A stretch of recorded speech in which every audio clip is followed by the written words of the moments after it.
আজকে কাস্টার্ড বানানো হবে। এটা হচ্ছে বিকেলের ব্রেকফাস্ট। মানে এখন না বানিয়ে রাখলে না, ফ্রিজে 2-3 ঘন্টা না ঠান্ডা হলে খেতে ভালো লাগবে না। এখন গরম পড়ে গেছে, এখন আইসক্রিম কাস্টার্ডটা বেশি। এখন রান্না করব। ওই যে এখন কাস্টার্ডটা নিয়ে এসে রেখেছি। এর মধ্যে একটু আমুল দুধ দিয়ে দিচ্ছি। আমুল দুধটা দিয়ে দিচ্ছি কেন, টেস্টটা আরও বাড়ে। এবার আমুল দুধ আর হচ্ছে কাস্টার্ডটা ভালো করে মিশিয়ে নিচ্ছি। এখানে কালকে দুধ একটু রেখে দিয়েছিলাম। এটা দুধটা গরম করে চিনি দিয়ে জাল দিয়ে আমি রেখে নিয়েছি। এই বাটিতেই করব। এটা ভালো করে উষ্ণ গরম দুধের মধ্যে এটাকে গুলে নিয়েছি। এইবার একটু ফুটে আসলেই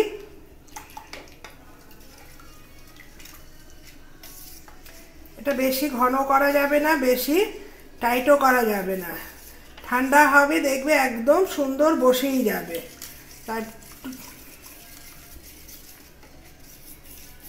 তারপর এখানে ড্রাই ফ্রুটসগুলো আমি রেখে দিয়েছি। শুকনো কালো আঙ্গুর, কিশমিশ, একটুখানি কাজু আর ঘরে থাকা একটু ফল আমি রেখে দিয়েছি। এবার এটাকে এই বাটিতেই নিচ্ছি। কোনো যাতে দানা না থাকে সেদিকেও আমাকে খেয়াল রাখতে হবে। এটা যখন ফুটে আসবে তখন দেখা যাবে কতটা লাগবে। যদি আরেকটু মনে হয়, তার জন্য আমি আরেকটু কাস্টার্ড এখানে রেখে দিচ্ছি। একসাথে বেশি ফুটানো যাবে না। ঘন হয়ে আসলে তাহলে এটা একটু দিয়ে দিলে ভালো হবে। এটা একদম হালকা স্টিমে করে নিচ্ছি। এটা জাল দিলে কি হবে, যখন আমার অ্যারারুট বা কিছু জাল দিলে পর এটা ঘন হয়, এটাকেও আমাকে ঠিক ঘন হয়ে গেলেই নামিয়ে ফেলতে হবে। নিয়ে আর ওখানে আমি একটু অল্প রেখে দিয়েছি যাতে ওটার সাথে ঠিকঠাক হয়ে যায়। এটা যখন অল্প আঁচের মধ্যে কন্টিনিউস একভাবে এইভাবেই লাড়িয়ে যেতে হবে, থামানো যাবে না। দেখবে একদম পারফেক্ট দলা বেঁধে যায়। এই জন্য জাল দিয়ে রেখে দিলে হবে না। এটাকে যাতে দলা না বাঁধে আমাকে কন্টিনিউস হালকা ফ্লেমে করে যেতে হবে।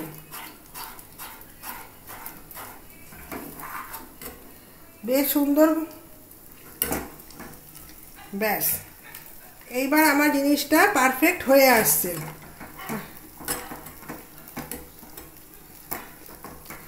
আর বেশি করা যাবে না। এইবার আমি গ্যাসটা অফ করে দিচ্ছি। এই কারণে এই যে দুধটা রেখেছি,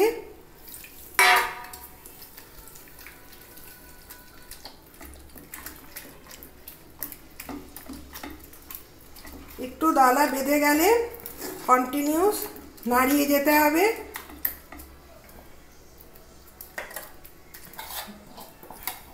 এটা ম্যাঙ্গো ফ্লেভার, খেতেও বেশ সুন্দর লাগে। এটা একদম চাপচাপ।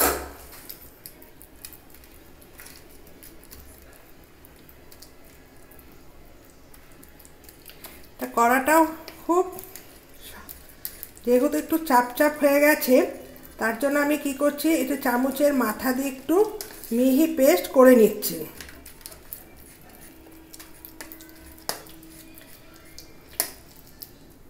আমার একটু গোটা গোটা ভালো লাগে, যেহেতু ফ্রুট দেবো তো মিহি পেস্টটা ভালো লাগে না।